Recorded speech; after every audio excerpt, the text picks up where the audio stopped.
What's going on, guys? Kyle here, and today on episode 4 of the podcast, we're going to be talking about RCRA, DOT, and chemical management.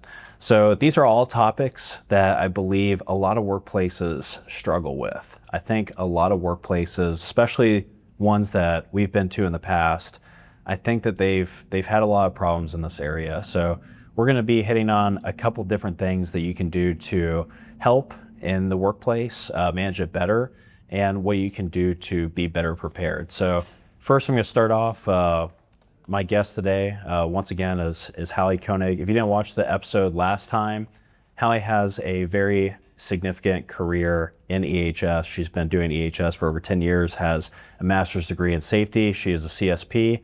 So she joins us today, and we're going to be talking together about RCRA DOT. So Hallie, what have you seen in the workplace personally in regards to compliance and RCRA DOT? So I'd probably echo what you're saying, where it seems like it's a topic that touches a lot of different facilities, a lot of different workplaces, but there's a lot of gaps, I think, in our industry when it comes to RCRA and DOT, specifically on the knowledge and the training side.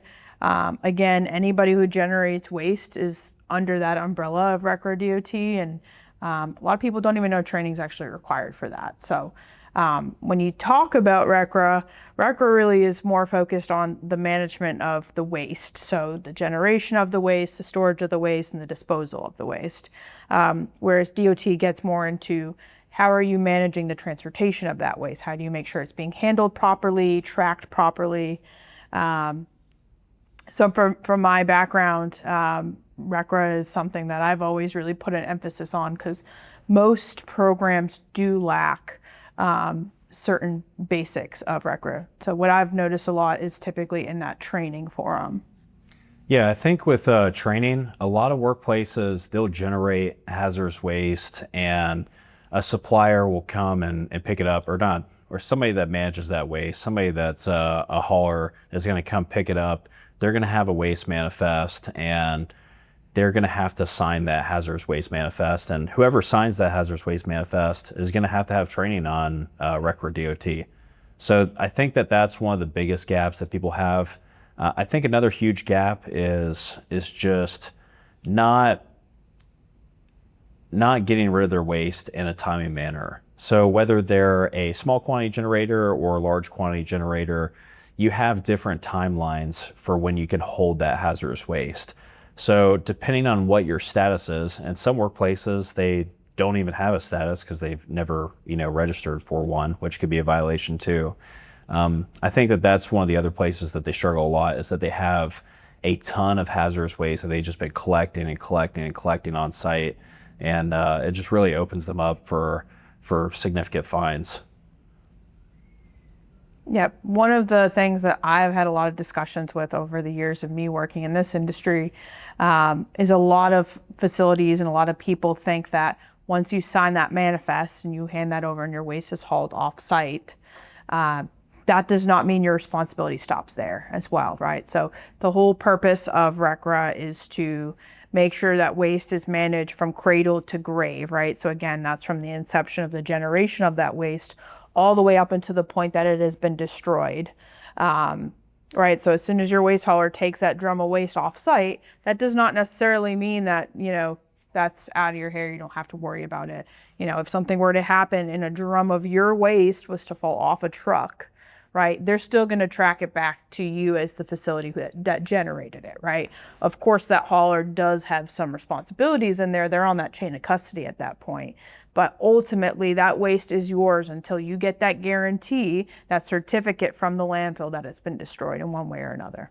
Yeah, and that's a really good point too, is those certificates, making sure that they actually got to that final destination, whether that be an incinerator or landfill or whatever waste energy that they're taking them to, making sure that you get some kind of evidence or proof or certificate that it was disposed of is going to be really significant too, especially if you're trying to get a ISO 14001 program. They're going to check that type of stuff as well. So yeah, if you get a regulatory audit or anything, that's something that's, I guess, on the table for them to look at. Yep, so and they will. That's one thing that has surprised me when I've had hazardous waste inspections from what was formerly DHEC, now DES here in South Carolina. One thing that did surprise me, right, I had all my manifests, everything that I needed lined up for all of my waste transfers, but they did ask for that certificate of disposal, which luckily I had on hand, but that's something that I never really considered as part of the regulatory tracking piece of it. Yep. Yeah. If you're new to this field, if you're like freshly into safety, or maybe you're in facility management and you have some waste on site that you just aren't sure if it's non-hazardous or hazardous and it's been sitting around for a long time, don't sit on it too long, because those could potentially be fines, especially if you're, arbitrarily collecting a whole bunch of hazardous waste on site. And then there's other rules and regulations that go into it as well, other than just the amount of time that it can be on site. You have to do waste determinations too. So you have to make sure you do a determination, make sure what the waste is, and then you have to assign waste profiles and all of that along with it. So those are all things that you have to watch out for if you're a new site generating waste, or maybe you've stepped into a safety role and a facility is kind of messed up, and it's messed up, but you don't know necessarily what is messed up about it.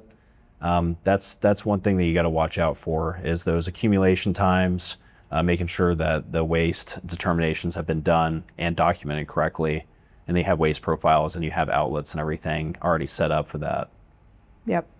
And then, so you mentioned waste profiles, waste determination, all that's really important. Another big piece of that often gets overlooked is the reporting aspect of it, right? So part of RCRA, again, speaking for here in South Carolina where we're located, part of RCRA is to then report out on what waste you've gotten disposed of that past quarter. So here in South Carolina, we do it on a quarterly basis. Some other states do it, twice a year, maybe just annually. But in South Carolina, you do send out reports quarterly for all the hazardous waste that you've got rid of from your site. So part of that is going through your different waste streams, determining what waste codes go with it. So you're needing to detail and give descriptions of what type of waste it is, whether it's flammable, corrosive, all of that goes into these reports. And they want to know down to usually by the pound is how it's measured. How many pounds of each waste stream are you disposing of? And again, that is something in a waste inspection that they will ask you to look at, they will review. And they basically want to make sure all of your manifests line up with those quarterly reports that you're sending out. Yep, 100%. And like I said, for those of you that are just not as familiar with it, or maybe you just don't have as much experience in this, RCRA is going to be that overarching standard, a federal requirement in this space, a federal requirement that you can look at and look at the CFR, or Code of Federal Regulations, and read through that and see what the requirements are. Obviously, there's a lot of classes out there you can take. We offer classes for some of our clients that they can take through us to learn about it. But RCRA is going to be that overarching.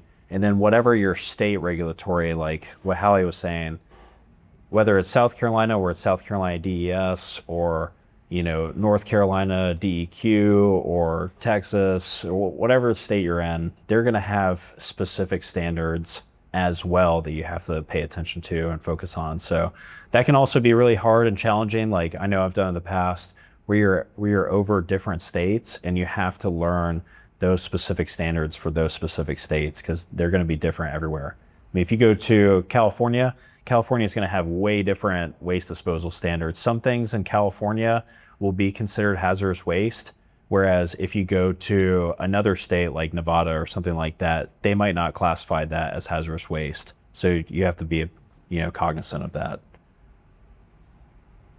So what are some other things that you've noticed in the workplace that companies are having a hard time with, or maybe getting violations for? Again, I'm going to fall back onto the training. So we talked about the training requirements for RCRA and DOT. Part of that training is to educate the person who is signing off on that manifest. So one mistake I've seen made oftentimes in facilities is, they think just anybody can sign that manifest. Yep, this is the waste you're taking, go ahead and it's out of my hair. But again, part of that responsibility of whoever is signing that manifest is that person is acknowledging not only the quantity of what's being taken off site, but the identification of what's being taken off site.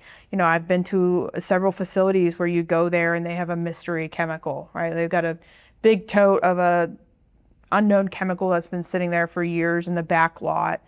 You can't tell what it is. No one knows, you know, where it came from, who put it there. So again, those are situations where you might need to have a lab come in, sample that, figure out what the characteristics of it are.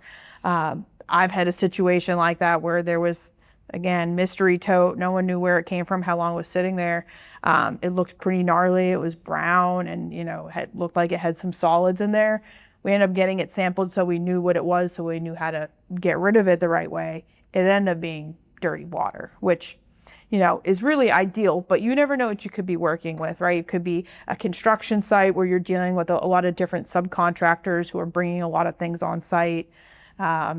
You know, it could be an old facility that you've taken over and you don't know what that last tenant had at the facility or what they were trying to get rid of at the facility. So it's really important that you as the generator, especially if you've been through that training and you're the one who's now going to sign this document, a manifest, which is a legal document stating that you are acknowledging what that waste is that's being taken off site, because your waste hauler is also taking a liability. And most times the waste hauler will check that they are going off of generator knowledge.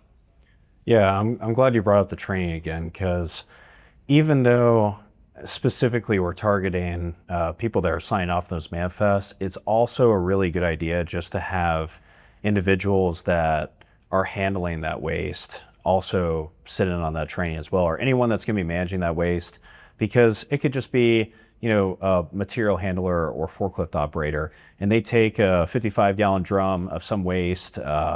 They take it off the line after it had been sitting on a paint line or something like that, and then they go set it outside. They don't put a cap on it. It rains, goes down storm drain, and then you get a violation from that because maybe they didn't seal it correctly, maybe it's overflowing, maybe they're throwing other waste in there. So just having some training for your team that's handling that is going to be really significant, because a lot of times those violations that people are getting is a lot of times it's from people handling the waste incorrectly.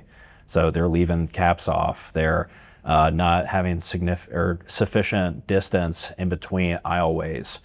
They're leaving it outside and there's runoff. There's other things that they could get cited for that, you know, it's a good idea that if anyone's handling that waste or dealing with it, to have training on it. And to follow up on that, you know, having hazmat training and stuff like that as well, or HAZWOPER training, is going to be significant too, because if there's an emergency or spill and you have to wait a couple hours or something for a team to show up, or a customer or client to show up to come clean that up, you know, you're going to have to manage that in-house temporarily at least. And some of those people are going to have training on chemical management and how to handle hazardous waste and hazardous chemicals. Yeah, so another really common thing I've seen in facilities is SDS management, or safety data sheet management. There's a lot of different ways you can do it. You can manage it in the workplace. Some facilities still really like that SDS binder, physical copies of your SDS right there so employees can access it, actually flip through the pages and figure out what they need. The one caution I would give on that, the biggest one that I've seen more commonly, is it's really hard to keep those up to date, right? So safety data sheets often, very frequently, get updated by their manufacturer. So if I have a chemical from manufacturer XYZ, and they usually will mail you an updated SDS, just telling you, hey, we've made a couple changes, or we've just made a revision of your SDS. It is now your responsibility, if you're the person who manages that for your facility, it's now your responsibility to take that updated SDS and replace it with the old one that you had in that spot, right? So aside from updating the SDSs, just making sure that they're there and they're available, right? If you get a new chemical on site, that SDS has got to get in that binder. So it's very easy, especially for large facilities or facilities with a lot of employees, it's very easy to fall behind on your management and your record keeping of safety data sheets. Yeah, if you have any chemicals on site, then you have to manage those safety data sheets. And OSHA looks at it like this. You can either have paper copies or you can have a digital copy, but it needs to be readily available to employees. And from an emergency response standpoint, if I have maybe let's say a safety data sheet book that's online and somebody gets chemicals in their eye or something like that, if EMS shows up, or maybe let's say they get chemicals on their person, if EMS shows up or medical providers show up, then they're going to want to see what that chemical is. So if you do have it online, make sure you know where it's at. Make sure you know that you can print it off pretty quickly if you need to, or if employees request it, then I mean, you're legally obligated to give them a copy of that SDS sheet because they have a right to know what chemicals they're working with in the workplace. Yeah, so as he was saying with the digital SDSs, a lot of our clients have opted to use QR codes. You can easily make a QR code. It can be readily available to several employees at one time. And leaning back on training, as you said, it's also the employer's responsibility to make sure employees understand how to access those SDSs and understand how to read it, right? So if you're going to slab a QR code up on the wall and say, this is how you find your SDSs now, you need to make sure you're doubling down and making sure they understand how to read a QR code. Make sure they have the means to do that, right? Do they have a phone with a camera on it? And then I've always really spent a lot of time when I train for hazard communication, spent a lot of time really discussing the different sections of a safety data sheet. Because a lot of a safety data sheet is really good information for your safety person or a health provider. But when it comes to your workers who are on the shop floor looking at the safety data sheet, what are the main things they really need to know, right? They need to know what to do if there's a first aid needed involving that chemical. They need to know what the main hazards are. They need to know maybe what the composition is of it. But you know, there's other aspects that maybe aren't as important. So I've spent a lot of time in my trainings on that, going through the different topics and making sure they understand how it's layered. Yeah, training is super important across the board, but it's also a legal requirement when it comes to GHS HazCom. And when I say GHS, if you're new to the field and you don't know what that means, it's a globally harmonized system. And then HazCom is just hazard communication. But that training is required, and it's required to be done to all employees. And if you have multiple languages, then it has to be taught in those languages for those employees. So they have to understand it. And as you were saying, if you do have a QR code, they need to know how to access it. So it wouldn't be a bad idea if you did have something like that in your workplace to go over there and show employees and just say, hey, here's how you access it there. I've seen a lot of them, different workplaces do it differently. Some of them have kiosks that they go to, and then they can just go onto a computer and search it. Some people have offline databases, some people have paper copies. It doesn't really matter as long as they can access it and it's readily available. Yep, and another really good rule of thumb that I've always tried to practice is just talk to your employees, right? So I would walk the floor and stop by and just say, hey, are you good? Do you understand how to do everything? Do you have everything you need?